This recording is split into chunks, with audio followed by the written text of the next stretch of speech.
wheat among the weeds. Now I can hear what some of you might be saying to yourself. You might be saying, oh, wait a minute. You don't understand my situation. You don't understand what it's like to go into work and people, not only are they just sort of polite but keep me at arm's length, but they actually make fun of me behind my back. You don't know what it's like. I've got friends who put all kinds of pressure on me to go along with the crowd. And you're saying that I'm there for a purpose and God's going to accomplish His plan. You don't know how difficult that is. How can God do something in the midst of this? For that matter, broaden the scope out a little bit. Look at some of the awful things that happen in our world today. Charleston, the horrible shooting that took place a couple of weeks ago. And that was the only one. It might be one thing, but there are so many acts of violence. How can God bring good out of that?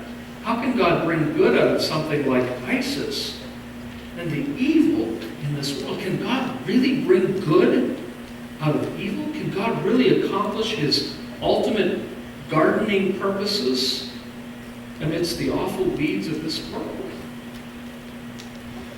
We have to look at how God's ultimate plan, His ultimate goal, really was accomplished.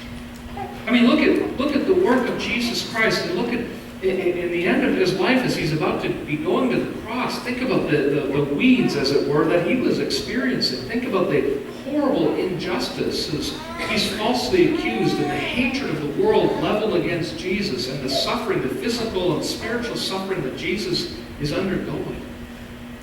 And if you and I were bystanders that day, watching as Jesus is arrested and put on trial and led away to the cross and suffering and He's dying, we would say, what a horrible injustice this is. There's no way God could bring any good out of this.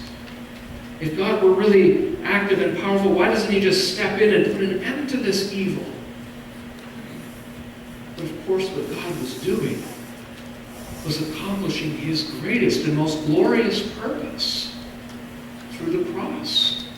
Right? The cross is the ultimate picture of how God brings His glorious purposes to pass through great injustice and through great evil. Right? Surrounded by those terrible, terrible weeds, God does His most glorious gardening of all. And that's not all. Jesus says to His disciples, and we read that there at the end of verses, when Jesus explains the parable, He goes on to His disciples and says, one day, the Son of Man will come back. So God isn't going to just let evil remain